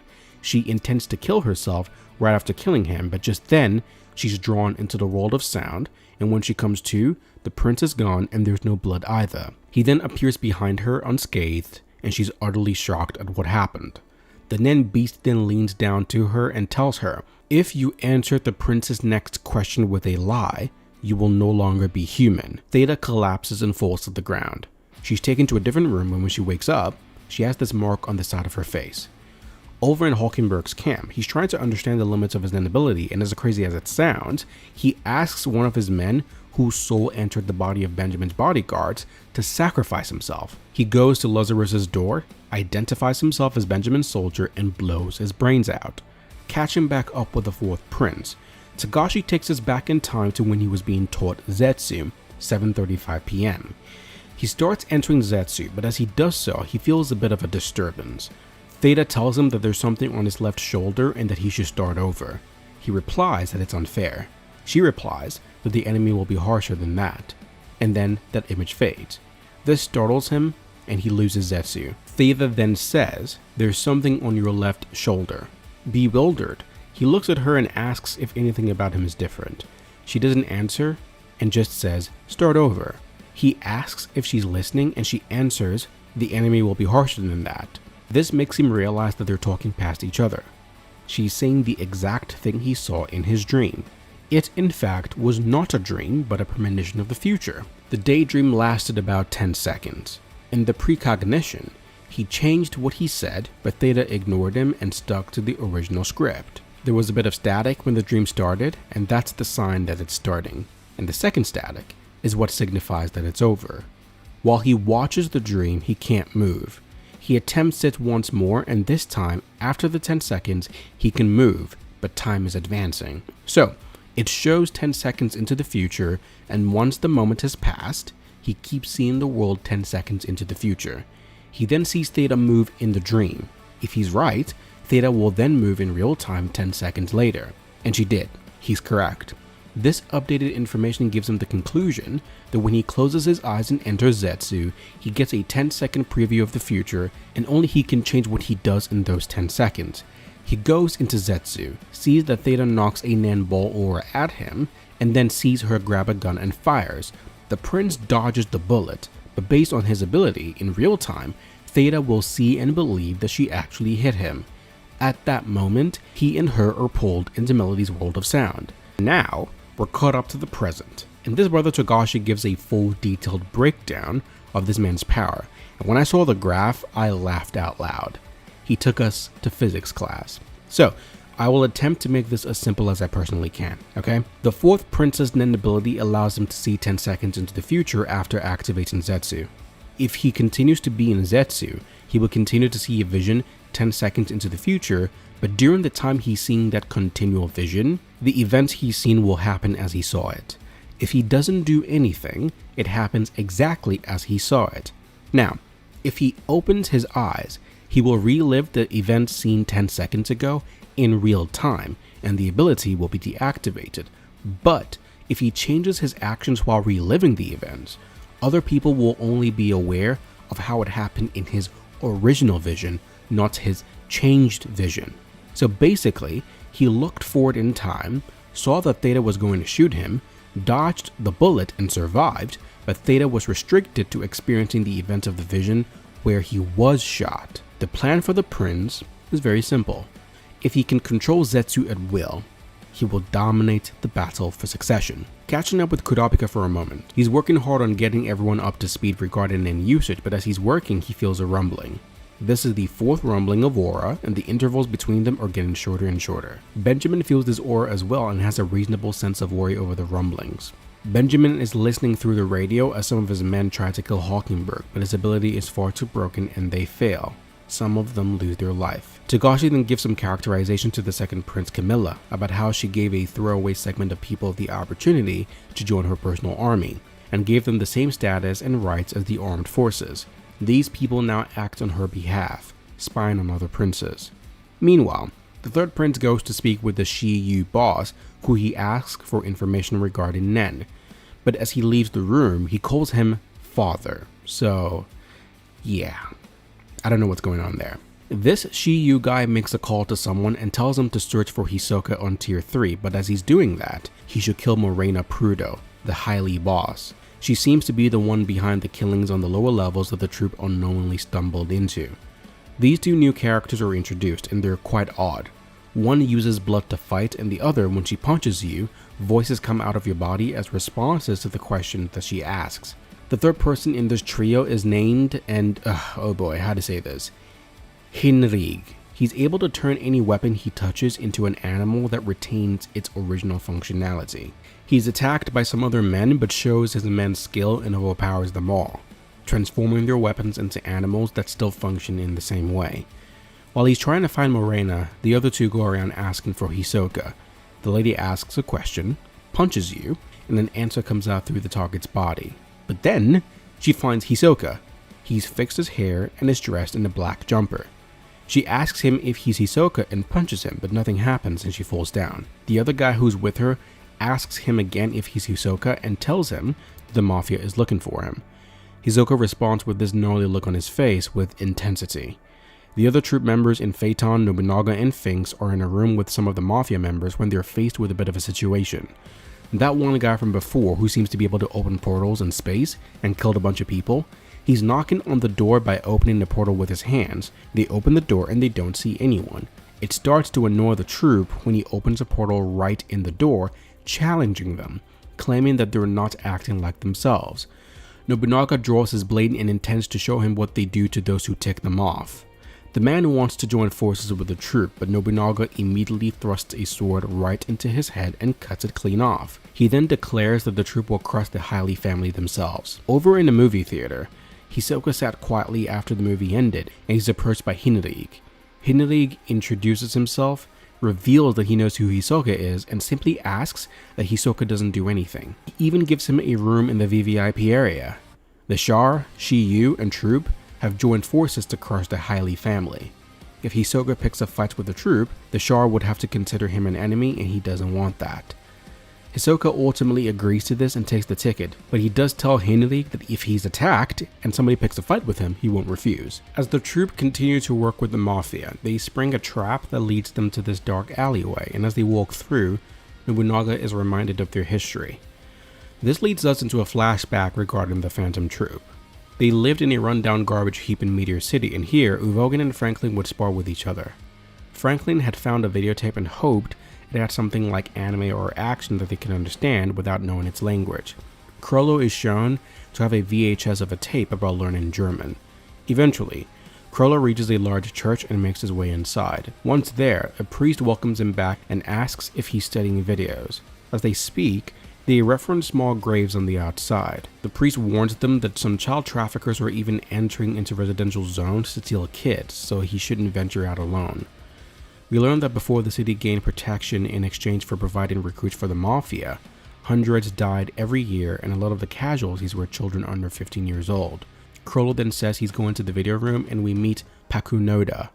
There, he tries to watch the tape, hoping for there to be something of worth on it. Sometime later, they're watching TV and they find that the VCR has this show called The Mighty Sweeping Power Cleaners, and they all want to share it with the others, even though they know they won't be able to understand the language. To get around this, Chrollo comes up with the idea of dubbing. So they go ahead and they start doing dubbing activities, and as they work, there's this van on the outskirts of the city. 3 men step out and there are 3 children seen in the back. Time passes and Chrollo along with the others pull off their performance. Chrollo himself is able to play the part of multiple characters. That initial run is a success and more of the troupe are inclined to join in on the fun of producing the dubbing for the show that's popular with the kids. Sometime later, the troupe lose sight of one of their friends named Cereza. Chrollo gets worried that she's by herself on sourcing duties, which is where they look through the garbage for the tapes that they use. While she's out there searching, we see that van again, and the men suggest ending their hunt in Meteor City, but that if they find one more, they can have a lot of fun. Danger seems to be brewing on the horizon. As the time to perform draws closer, they begin to get restless as Cereza has not been home or seen in a while. They end up looking for her and find her heart-shaped pouch on the ground with tire tracks and footprints around it. They follow the track and it leads them into a forest where they find a garbage bag hanging from a tree branch with a note on it. They get the bag down and inside the bag is the dismembered body of Cereza with another note on her face. Uvogin demands that Chrollo tell him what's written on the note, but he refuses. The friends burst into tears as they realize that their dear comrade has been murdered. Cereza is laid to rest, but Chrollo and the others are motivated to revenge her death in their own way. Chrollo in particular wants to create a hideout for criminals with new technology, and then finding the ones they're looking for among the crowd. He says that in 3 years he will kill a lot of people, fully realizing that Cereza would not be happy about that. Chrollo just remarks that he'll apologize to her for what he's about to do. He vows to become a villain and be so ruthless that everyone shudders at the thought of him. Uvogin and the others appoint him as their leader, and Sheila, one of their comrades, disagrees with these choices and leaves, but those that remain become the foundation for what would ultimately become known as the Spiders. Coming back into real time, the troupe is still trying to crack the code regarding this special trap activation they're caught in. As they work, they're approached by Hinrig, who tries to broker a deal with the troupe. He showcases his ability to them and they all work together to find Haile's hideout. The door they find surprisingly leads to a room filled with laundry. After exploring, they encounter a few people who have very unique abilities. A battle breaks out and a new man with even stranger powers appears. His power is a defensive ability that is only usable when Morena is present. He creates these conjured guards who can't hurt the opponent, but the target's powers don't work against them. These toy-looking creatures grab Nobunaga and take him into an elevator, and then takes him back to the original room. Soon after, Henrik follows, and the two decide to split up. Before he was zapped back, he left a transmitter that looked like an oyster in the laundry room. Nobunaga says that the troupe will handle the search for the transmitter, while Henrik works on finding more information on their target. Over in the Melody camp, the fake Katja tells her the truth about the entire situation regarding her being born from the spirit beasts, etc. She's approached with a plan of activating her sound of music and assassinating the princess while they're affected by her musical trance. She obviously has her aversions to doing so. Katja goes to see Fugetsu to try to convince her to work together, but she can't find her. Peeling back the blankets, she sees Fugetsu's door. Now, normally, Fugetsu can't use the door without Katja opening it up on the other side, but Fugetsu opens it herself and says that before she could only activate it once a day, but she can do it multiple times now. She starts talking about how it's her turn to protect Katja and there's a dark aura around her. When Melody walks past her in the hallway, she senses how weak her aura is. What's more, she's attracting evil spirits, and they are being bound to her. But she has something to worry about right now. Entering a secure room, she speaks to the third prince. He wants her to play music for him again, and offers a gift in the form of one of his coins. Meanwhile, Kurapika fosters a deal that allies himself with Prince Tupeba. Going into the next chapter, Kurapika meets with a lady called Longi, who's here to broker a deal. Her Nen ability combines a vow and a limitation that requires her to explain everything in advance and without deceit. She reveals that she is a biological daughter of Beyond Netero. That's a huge revelation, and everyone listening is quite rightly shocked. She explains that 30 years ago, Beyond talked some young Kakin officers into participating in fake marriages. There are many other families like hers, and each couple raised the children born between the wives and Beyond as their own, and they enrolled them in military academies. Beyond did this every time a new prince was born. Not only that, Beyond placed a curse on each of these children, something Kurapika confirms by using Gyo and looking at her tongue. The curse is triggered after the death of each afflicted with the curse. She is one of the 10 strong curse sacrifices chosen and granted the ability to curse their targets to death. Beyond has an undisclosed amount of these curse users as his children. When they question why Beyond would do all of this, they object to the possibility of Beyond wanting to put one of the princes on the throne for political gain. No, she believes that one of the princes is actually Beyond's child and he's trying to put his offspring on the throne. Kurapika confirms with Queen Orito what the requirements for the participation in the war are, and the language specifically says children of legal wives, so it's entirely possible for the child of the legal wife to not be sired of the King of Kakin. There's a knock on the door, and the guard assigned to them doesn't understand why Kurapika hasn't noticed that Longi is the culprit who killed multiple people. Kurapika tells him to go and wait outside and returns to his conversation with Longi. She fosters a deal with Kurapika that states that Queen Orito or Prince Wobble and their allies will enter a peace treaty with the Prince Tupeba. The treaty lasts until 9 a.m. next Sunday, at which point it will be renewed. Failure to comply will result in Kurapika being put into a state of Zetsu for 1 week. She then adds a further clause stating that they must work together to find Beyond's child before Tupeba withdraws, or there are only 2 princes left. But if none of the princes end up being Beyond's child, the condition will be fulfilled and the reward will be activated. The reward here is that she will grant Kurapika usage of her powers for 1 time. Takashi then shows us a quick scene of Beyond chained up, with his hair unkept, asking for more books to read. He then tells Kanzai, who is watching him, that he wants to speak to someone, so set up a meeting.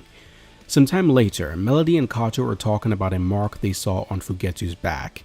They theorize that she's been injected by something.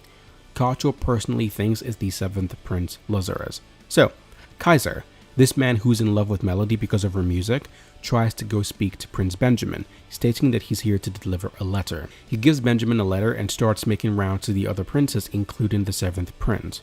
The trick, and we're not exactly sure how yet, but the letter contains all the information on Prince Benjamin's secret, the 4th prince's depravity, the truth about Hulkenberg, and a bunch of other vital info. Melody now has 2 hopes, Hulkenberg and Kurapika. We catch up with Benjamin's lead personal guard, and he's in the hallway when he sees one of his colleagues, a guard assigned to Hulkenberg. Now, he can't talk, so he uses his sign language to tell him that he figured out the secret to Hulkenberg's ability. Meanwhile, Hulkenberg takes aim with his Nan ability and fires. Later, Benjamin receives word that Hulkenberg took ill. He surmises that Hulkenberg probably did something to Balsamico, his lead guard.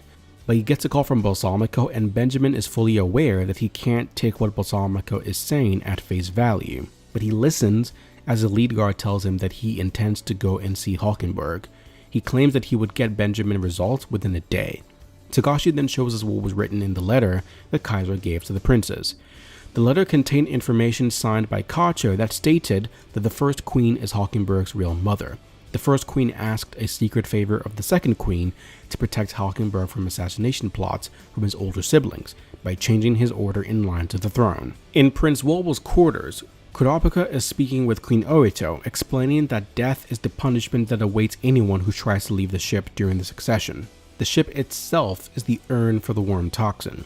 And even though things seem grim, Kurapika sees hope. Benjamin then gets a call from Balsamico, who claims to have completed the mission. It's then revealed that Balsamico's soul has been replaced with Hulkenberg himself. Back with Kurapika, he's speaking with Queen Orito and tells her that he's considering going public with the letter they received regarding Hulkenberg's real parents. After that, Kurapika goes to see the third prince to help him understand the intricacies regarding the coins he's been getting daily from his Nen beast. After some careful consideration, Kurapika concludes that the third prince spirit beast's ability is a cumulative conjuration ability. The currency is meant to be circulated, and when people hold on to his coins for an extended period of time, they can store Nen and allow the owners to manifest powers in the future. Catching up with Hulkenberg, well, his body at least, it's been peeled off down a hallway, and we're not exactly sure why he's in such a bad condition. Balsamico, who is now possessed by Hulkenberg's soul, watches on quietly.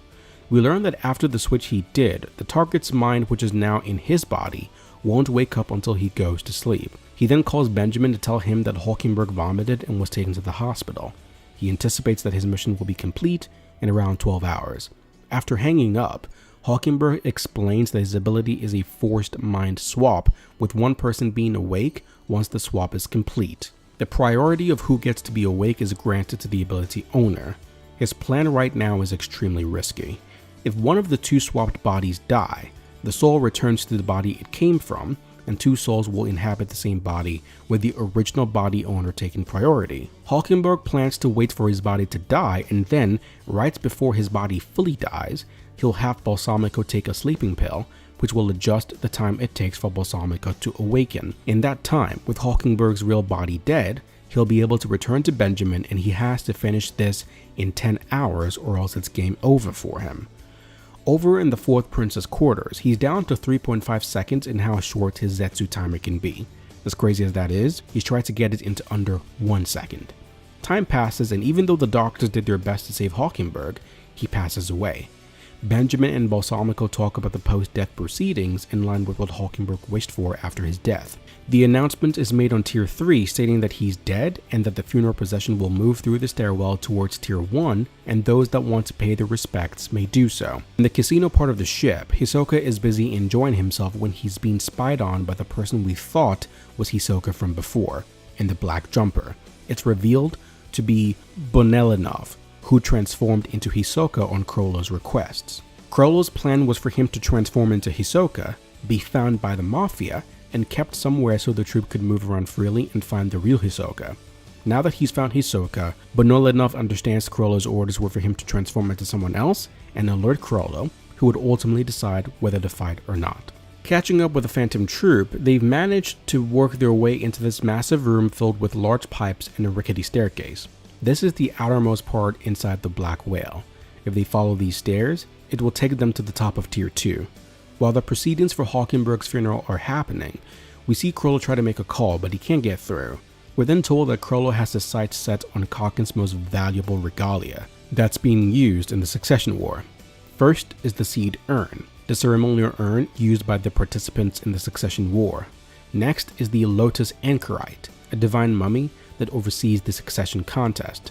And finally, the Sword of Good Omens, a sword of succession that is passed on to the next king. Chrollo's goal isn't to only find Hisoka, but to procure these valuable assets.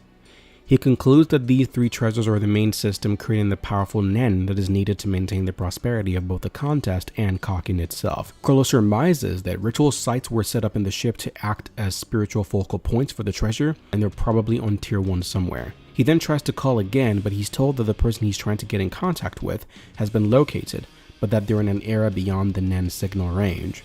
Chrollo concludes that the person, whoever it is, we don't know yet, is probably above. Over in the 4th Prince's ranks, the soldiers realize that one of their allies is gone, a lady called Borkson. In the Highly headquarters over in tier 2, Borkson is seen opening her eyes and she's sitting before Morena. Morena wants to ally herself with Borkson for some reason. Scanning the area, Borkson notices that she's not bound, but she's surrounded by enemies and her weapon is confiscated. Morena then shows her some cards on the table, offering her the chance to play a game to settle this. It's a negotiation game, and if Borkson retires from the game, she will lose all freedom except the ability to say yes or no. Borkson quietly listens as Morena explains the details of the game. The main takeaway from this game is that Morena wants to destroy Kakin and maybe even all of humanity. The reason she wants Borkson is because she's a rare breed of specialist and Morena needs allies to achieve her goal. Morena herself is also a specialist. Her ability is summarized as join me and learn and improve nen abilities based on points.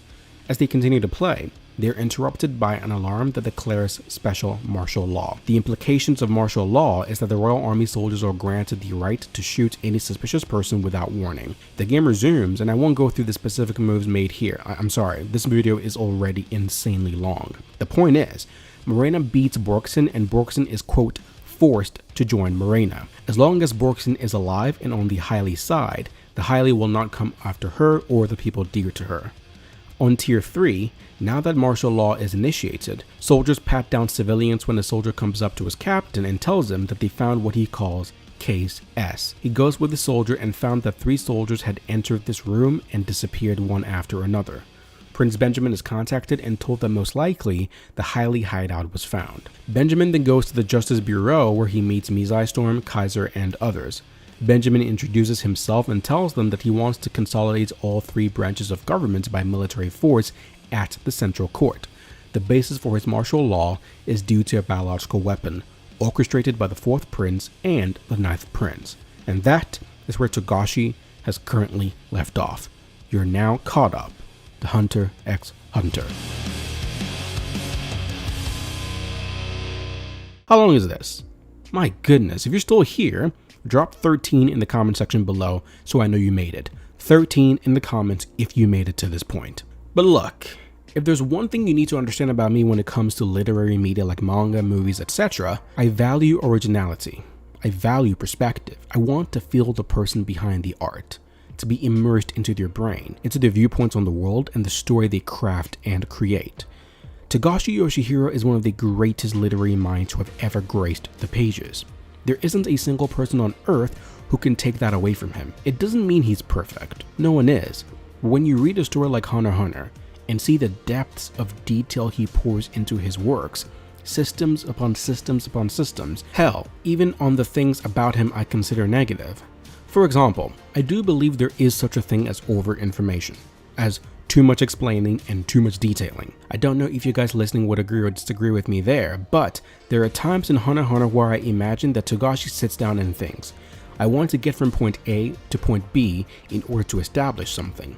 One author might say, look, if you want to establish a rule or if you want to have a character come to some kind of conclusion, just have him think about it and arrive at the conclusion. Point A to point B. Simple. Others might say, well, wait a minute. I think it's important to map out the train of thought they took to arrive at said conclusion. So I want a middle point between A and B where the character analyzes, thinks through highest possible answers before arriving at the conclusion. If I asked you which of these approaches you'd prefer, one where the author just goes from A to B, or one where he puts a bridging gap between A and B before making his points, which one would you choose? I personally would choose the latter, because in taking the time to explain the trains of thought and lead us through it, we're being influenced to think like we exist in the world. We're being nudged into being proactive, into thinking actively, utilizing the established rules and regulations of the world we're engaged in. That's a good thing. My only criticism here is that Togashi sometimes takes it too far. I don't wish to deviate too much, but if you've made it this far, I only think it's right that you understand how I feel about Hunter x Hunter in its totality. There are some people who theorize that each bit of detail, dialogue, and panel should be in service of the story in actively pushing it to its next step. They view these pieces of media through the lens of, is this thing I'm seeing, hearing, or watching actively vital for me to understand the next point that is being made? One of the best examples of this I can remember is that during the Avatar press tour, James Cameron talks about how the suits wanted him to cut out the flying scene because it doesn't accomplish anything. It doesn't serve as a plot, but he said, no, I want it there because I want to see it. And I want to see it for itself, not for its purpose, and that has always stuck with me. When it comes to Togashi, I'm very hesitant to say that he's doing too much or giving too much, because maybe he wants to give that much information. But in my opinion, I think there are times where he overdoes it. I'm sure some Hunter x Hunter fans hate me for saying this, but it's my genuine opinion. Truly, I think detailing is important, but I also believe that there's an efficient version of his extra details out there that largely accomplishes the same thing, but is more sleek in its presentation. But anyway, aside from that, I want to focus more on the positives. I'm going to go out on a limb and say that Togashi's handling of the Dark Continent arc is the best I've personally read when it comes to hyping up the exploration of a new hidden area. Maybe that's naive, but I firmly believe that. The work he did at the beginning stages of this video, it just blows up your sense of this world in a massive way and extends the boundaries of realities. The stakes are raised to an all-time high. Gon and Killua are nowhere to be found, and I don't miss them. Imagine that. I'm fully immersed in Jin's preparation for the continent, in Gon Freecs, who is implied to still be alive somewhere on the continent off the shores of Lake Mobius. I'm fully hooked onto the calamities that await them, Brian, Zobe, Hellbell, and everything in between. I'm excited for the prospect of the natural resources they could find, of Beyond's plot to put his child on the throne and finding out which child that is. The work Togashi did to make the fourth prince an insanely menacing foe for Kurapika, the detailed originality of the different spirit beasts each prince has, along with their powers. Togashi Yoshihiro is a flipping genius, a mangaka of the absolute highest order, and forever will be. Thank you for watching this video. I appreciate it in ways I cannot express. If you enjoy this, if you made it to this point, if you made it this far, like the video, comment down below, tell me what you think, and hit the subscribe button, and I will be back with another massive review for a different series. If you have a recommendation or request, be sure to put it down below and I will deliver. Take care, guys. This is your boy Rebirth, signing off until the next video. Peace out.